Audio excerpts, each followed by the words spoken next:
উপস্থিত সম্মানীয় শ্রদ্ধেয় সুযোগ্য আজকের সভার সম্মানীয় সভাপতি মহাশয়, সামনে উপস্থিত দিনদার ইমানদার পরেশগার মুসল্লিন ইকরাম, সমস্ত তারিফ আল্লাহ সুবহানাহু ওয়া তাআলার।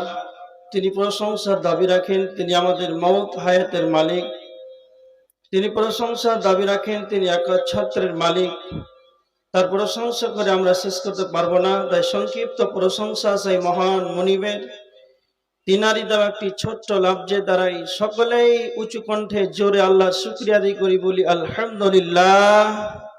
জোরে একবার পিছন থেকে আওয়াজ খুলে বলি আলহামদুলিল্লাহ। তারপরে পরে আমাদের ধর্মের গুরু, কর্মের নেতা, নিষ্পাপ নিষ্কলঙ্ক মহাপুরুষ, মহানির্ভেজাল বৈজ্ঞানিক, 570 খ্রিস্টাব্দে মামিনার গর্ভে মক্কা নগরী মামিনার লাল নবী মক্কি, নবী মাদানী, নবী মুহাম্মদ রাসূলুল্লাহ সাল্লাল্লাহু আলাইহি ওয়াসাল্লামের প্রতি শতকোটি শান্তির ধারা বিবর্ষিত হোক। আল্লাহুম্মা সাল্লি আলাইহি আল্লাহুম্মা বারিক আলাইহি। আজকে আপনাদের সম্মুখে আলোচনা করব মুমিন সম্পর্কে। বর্তমান সময়ে বেশধারী পোশাক পরিধান করে আছে, বড় পাঞ্জাবি, জুব্বা, বড় দাড়ি, সমস্ত কিছুই মুমিনের মনে হচ্ছে আমরা দুনিয়াদারি আলামত পাই।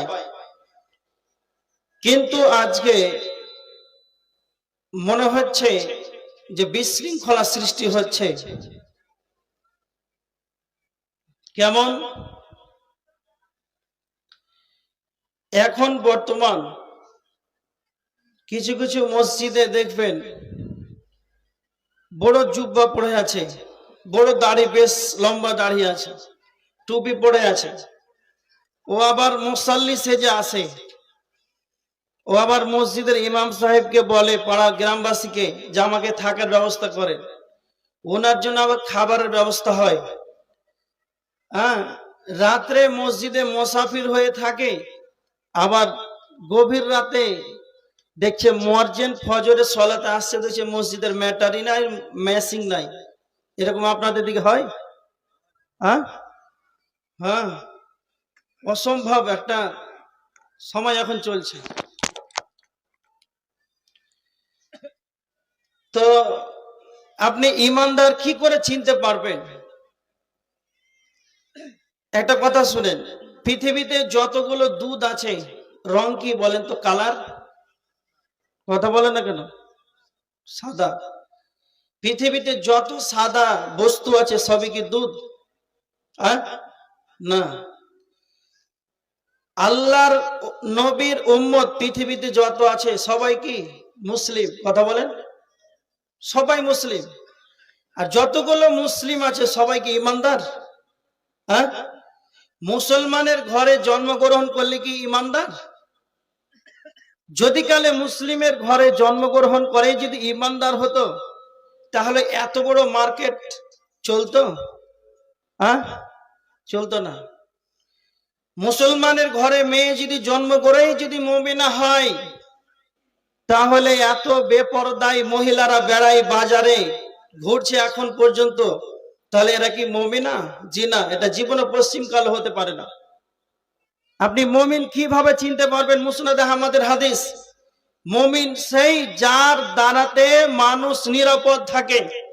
যার দ্বারাতে মানুষ নিরাপদ থাকে। কেমন? এখন বর্তমান সময় আমরা নিরাপদ নই। কলকাতা যাচ্ছেন, পাকুড় স্টেশনে চাপলেন, 5 জন মুসলমান একটা সিটে বসে আছেন, আর মাঝখানে আপনি বসে আছেন, আপনার 2 পকেটে টাকা আছে, একটা উপরে মোবাইল আছে। হয়তো বাই চান্স রামপুরহাট পার হলেন আর ঘুমিয়ে গেলেন, দেখছেন যে টাকা নাই, মোবাইল নাই। তো যে 5 জন বসে আছেন সবাই মুসলমান। তো ওই জায়গাতে আপনি নিরাপদ হলেন না? নিরাপদ নয়। নিরাপদ নয়। তার মানে কি এখনো ইমানদার আমরা দেখতে পাই না। এটা মুমিনের আলামত হতে পারে না, এটা মুমিনের গুণ হতে পারে না। এবার দেখেন, আজকে মানুষের সমালোচনা করে, মানুষের গীবত করে, মানুষের পরনিন্দা করে, পরচর্চা করে।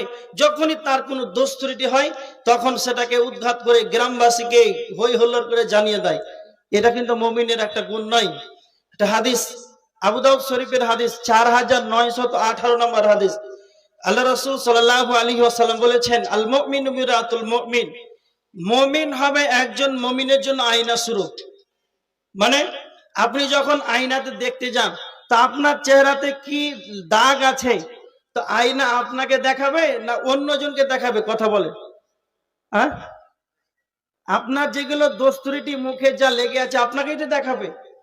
তো অনুরূপ মুমিন মুমিনের জন্য আয়না স্বরূপ। এটা কে বলছেন? আল্লাহ রাসূল সাল্লাল্লাহু আলাইহি ওয়াসাল্লাম বলেছেন। মুমিন কে হবে? মুসনাদ আহমদের হাদিস। আল্লাহ রাসূল সাল্লাল্লাহু আলাইহি ওয়াসাল্লাম বলেছেন, যেই ব্যক্তি ভালো কাজ করলে নিজেকে শান্তি পায়, পরিতৃপ্তি লাভ করে, সেই হচ্ছে মুমিন। কথাটা ভালো করে বুঝেন। মানে এইখান থেকে আপনি নিজে বুঝতে পারবেন যে আপনি মুমিন না মুমিন নয়। আল্লাহ রাসূল বলেছেন, যেই ব্যক্তি ভালো কাজ করবে তো নিজে তৃপ্তি পাবে, শান্তি পাবে, ভালো লাগবে। আর মুমিন যে হবে, যখন তার দ্বারাতে কোনো খারাপ কাজ হবে তখন সেই মনটা ভারাক্রান্ত হয়ে যাবে, মনটা মলিন হয়ে যাবে, কি করলাম। এবার বলেন তো, যারা জালসার নামে মেলাতে আড্ডা পিটছে ঘুরে, এরা যে নোংরা কাজে লিপ্ত আছে, আল্লাহ রাসূল সাল্লাল্লাহু আলাইহি ওয়াসাল্লাম বলেছেন, ওয়াবগাদুল বিলাদ ইলাল্লাহি আসওয়াকুহা, আল্লাহর নিকটে সবচাইতে খারাপ নোংরা জায়গা হচ্ছে বাজার, আর সেখানকে একবারে ঘিরে বসে আছে। একে যে আল্লাহ রাসূল বলেছেন যে নোংরা জায়গা বাজার, তো তাকে যে নোংরা লাগে না, খারাপটা খারাপ মনে হয় না, তো এ কোনোদিন মুমিন হতে পারে না।